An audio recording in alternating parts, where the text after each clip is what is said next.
Have you ever wondered why your mind often drifts towards sexual thoughts? It seems like an enigma, doesn't it? But it's not as bewildering as it appears. The phenomenon we're discussing today is known as the hypersexualized brain. Now, what exactly is a hypersexualized brain? It's not some sci-fi concept out of a dystopian novel. It's a term that describes our brain's state when it's constantly bombarded by sexual stimuli. And let's face it, in our modern society, these stimuli are everywhere. Our world has evolved rapidly, transforming into a digital age where information is not just at our fingertips, but also in our pockets. The internet, social media, and other digital platforms have become an integral part of our lives. They are the new normal. But with this constant access to information comes a barrage of sexual content. But what's going on inside our heads that makes us so susceptible to hypersexualization?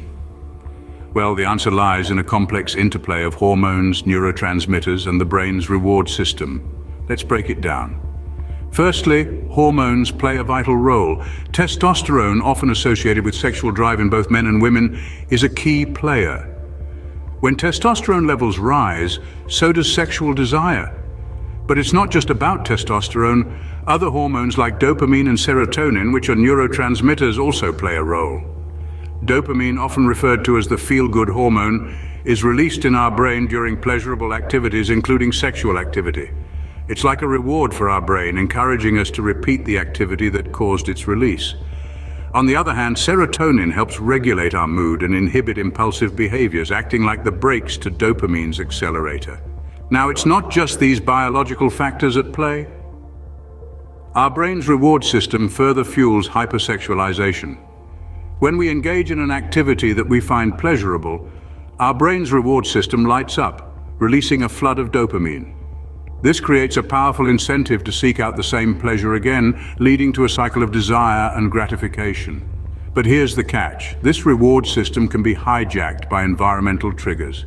For instance, the ubiquitous sexual imagery in advertising and media can act as triggers, activating our brain's reward system and leading to hypersexual thoughts and behaviors. However, it's important to note that these triggers don't affect everyone in the same way. Our individual genetics, past experiences, and even our current mood can influence how we respond to these triggers. So what we have is a complex interaction of hormones, neurotransmitters, the brain's reward system, and environmental triggers that can lead to hypersexualization. It's like a perfect storm in our brain that can make us susceptible to hypersexual thoughts and behaviors. So our brains are wired in a way that makes us vulnerable to hypersexualization, but that doesn't mean we're helpless. Hypersexualization isn't just about having a lot of sexual thoughts. It can have serious implications for our mental health and relationships. Let's delve into the negative effects of a hypersexualized brain.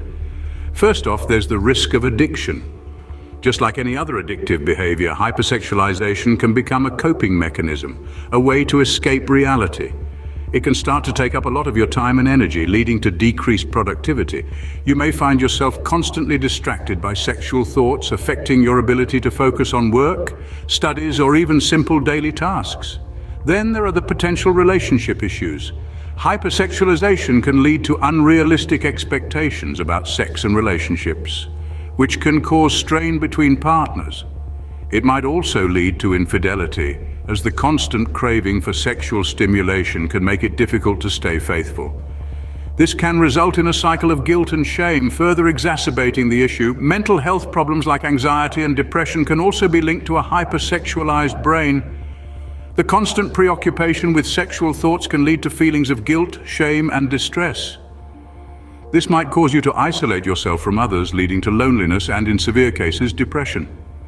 The constant stress and anxiety of trying to manage excessive sexual thoughts can also be overwhelming. But why are we discussing all these negative effects? Well, it's crucial to understand the potential implications of hypersexualization. Only by acknowledging the problem can we start working towards a solution. It's not about demonizing sexuality or making you feel guilty about your sexual thoughts. Instead, it's about helping you understand the potential harm of excessive sexual thoughts and promoting a healthy, balanced approach to sexuality. It's clear that the hypersexualized brain can have far-reaching effects on our lives, but the good news is that there are ways to manage it. Understanding is the first step towards change, And by acknowledging the problem, we're already on the path towards a healthier, more balanced brain. So how can we start to desexualize our brains and take back control of our thoughts? Well, it's no secret that there's no magic wand for this, but it's absolutely achievable with a few practical steps. Let's dive right into it, shall we? First, we have mindfulness. This is the practice of bringing your attention to the present moment, acknowledging your thoughts and feelings without judgment. It's like taking a step back and observing your mind without getting caught up in its whirlwind. By practicing mindfulness, you can start to recognize when your thoughts are becoming hypersexualized, and rather than getting carried away by them, you can choose to let them pass like clouds in the sky. Next on the list, cognitive behavioral techniques. Cognitive behavioral therapy, or CBT, is a type of psychological treatment that can help you understand the thoughts and feelings that influence your behaviors. It's all about breaking down overwhelming problems into smaller, more manageable parts. If you're struggling with hypersexualized thoughts, CBT can help you identify and challenge these thoughts, replacing them with healthier, more balanced perspectives. And of course, we can't overlook lifestyle changes. Simple things like a balanced diet, regular exercise, and a good night's sleep can do wonders for your brain health. Also, consider reducing exposure to sexualized content, whether it's on TV, social media, or elsewhere. Remember, out of sight, out of mind. Lastly, it's important to remember that it's okay to seek professional help. If you're finding it difficult to manage your thoughts, don't hesitate to reach out to a mental health professional. They can provide you with the tools and strategies you need to navigate this journey. So, there you have it.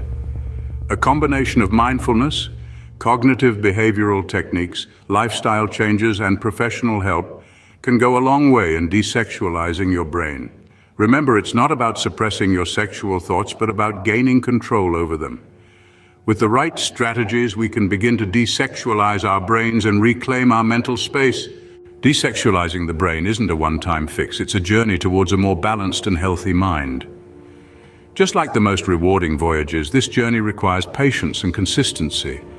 It's not about overnight change, but rather slow and steady progress.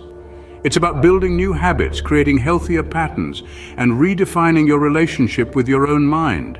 Patience is not just about waiting, it's about maintaining a positive attitude while waiting. It's about understanding that changes don't happen instantaneously. They're the result of consistent, persistent, and positive actions that accumulate over time. Now let's talk about consistency. Have you ever heard of the saying, "Rome wasn't built in a day"? Well, neither is a balanced brain. Consistency is the key to unlocking this balance. It's the act of repeating beneficial actions, no matter how small they may seem, over and over again. It's the little things done day in and day out that lead to big changes. But remember, while you're on this journey, be kind to yourself. Self-compassion is crucial. You're not going to be perfect all the time, and that's okay. It's okay to stumble, to fall, to have days where you feel you're not making progress. What's important is that you don't give up, that you stand back up, dust yourself off, and continue moving forward. And lastly, remember that progress may be slow, but it's worth it. Every step you take, no matter how small, is a victory. Each moment of self-control, each time you choose to engage in a healthier activity instead of succumbing to hypersexualized thoughts. You're winning, you're reclaiming your mind, your time, your life. So embark on this journey with an open heart and an open mind. Embrace the process, the ups and downs, the triumphs and trials. And along the way, celebrate every milestone, no matter how small. Remember, the journey towards a balanced brain is a marathon, not a sprint, and every step you take is a step towards a healthier, happier you.